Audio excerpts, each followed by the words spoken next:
Kabila est pris en otage. Il n'a rien à dire parce qu'à tout moment que Kabila devrait s'exprimer, James Kabarebe disait que attention, je vais dénoncer. C'est lui qu'on appelle aujourd'hui forcément Joseph Kabila. Joseph Kabila, son père c'est Christopher Kanambe et lui Joseph c'est Hippolyte Kanambe. Alors d'emblée, par notre grande surprise, on nous apprendrait qu'aujourd'hui Joseph est Joseph Kabila. Je pense que Jonathan est là. Jonathan est déjà décédé, c'est Joseph qui l'a assassiné parce qu'ils ont grandi ensemble en Tanzanie. Il connaît mieux l'origine de Monsieur Joseph. D'abord Joseph Kabila en tant que collègue, compagnon d'armes. Alors nous avons fait connaissance avec lui tout au long de notre parcours pendant le gouvernement de AFDF, l'Alliance des forces de libération du Congo.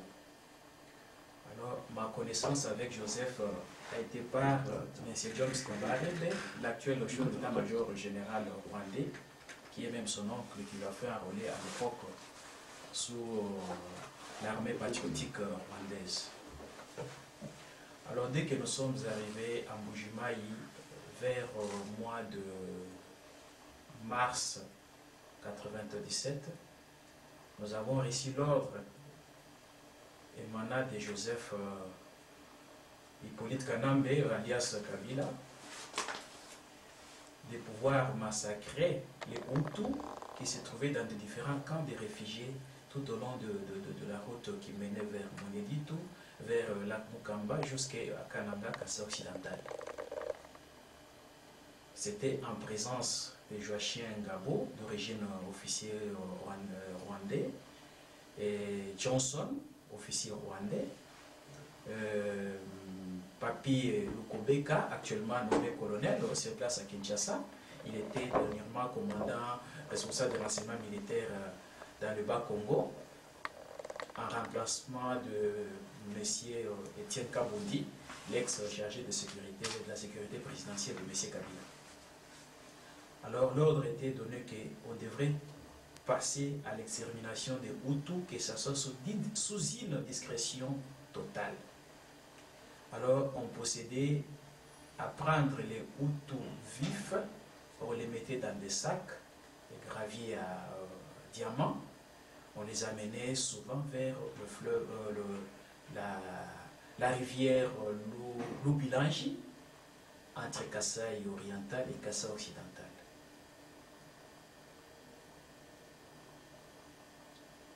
Et c'est dès là, nous sommes rendus encore jusqu'à Kananga.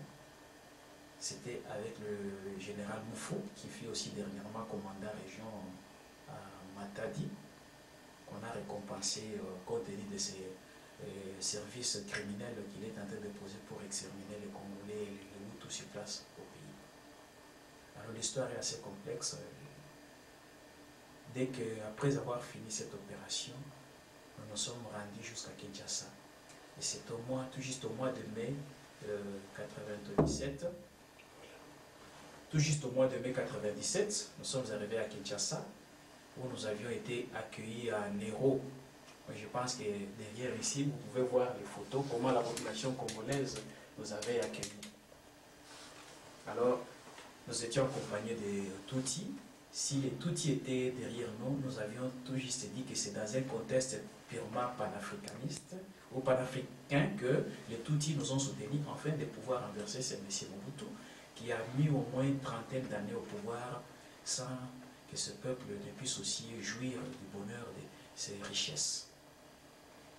Et vers le mois un mois après, on recevra l'ordre de la part de Joseph, à l'époque Joseph, sous-chef d'état-major général adjoint. Un mois après votre entrée à Kinshasa? Oui. C'était à peu près...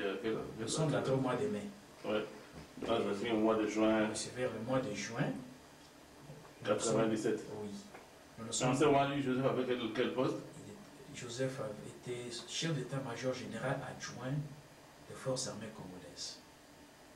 Et on nous dira que nous devons partir à Zimbabwe. Or, ce n'était pas Zimbabwe. Non, on va vous définir votre mission sur place à l'aéroport. Vers 4 h du matin, nous sommes rendus à l'aéroport. En arrivant à l'aéroport d'Indjini, on a trouvé les avions en train de se réchauffer, les militaires en train d'apprêter les armes, la ration et tout. Nous nous sommes rendus, on nous a confié l'avion Calme. C'est une société d'aviation aérienne basée à Kinshasa, avec quelques types militaires comme les hélicos. Nous nous sommes rendus à Mbandaka. Et de là, dès que nous sommes arrivés, c'était tout juste vers mi-juin. Et vous verrez, vous voyez une photo ici derrière moi. C'est notre atterrissage en Mbandaka, à l'aéroport de Mbandaka, avec une mission d'exterminer les Hutus. Sur ordre de qui? De M. Joseph, à l'époque chef d'état-major général adjoint de forces armées congolaises, avec son oncle Kabarebe, à l'époque chef d'état-major général des forces armées congolaises à l'intérim. Est-ce que vous pouvez nous expliquer sur la photo là qu'on est en train de voir, parce qu'il y a un groupe composé d'au moins 15 personnes. Bon, qu'est-ce que vous représentez? Vous étiez dans une division spéciale, ou c'était une mission spéciale, ou alors c'était quoi en fait? C'était au départ, c'était une mission privée de M. Joseph, à l'époque chef d'état-major général adjoint, et qui s'occupait aussi des renseignements militaires du Congo. Et ici, vous trouvez à gauche, c'est un chauffeur de M. Moufou, il s'appelle Kindiata, c'est notre chauffeur, c'est mon chauffeur. Bon, alors ici, ce sont nos militaires que je ne sais plus comment encore leur nom. Celui-ci fut mon adjoint. Et c'est lui qui était même le garde du corps du général Dan, l'ancien, le vrai criminel, l'ami personnel à M. Joseph Kabila. Ces garçons furent aussi exécutés 3 semaines après notre arrivée à Mbandaka, après avoir fini l'opération de ratissage et d'exhumation des différents os des Hutus qui furent jetés de part et d'autre.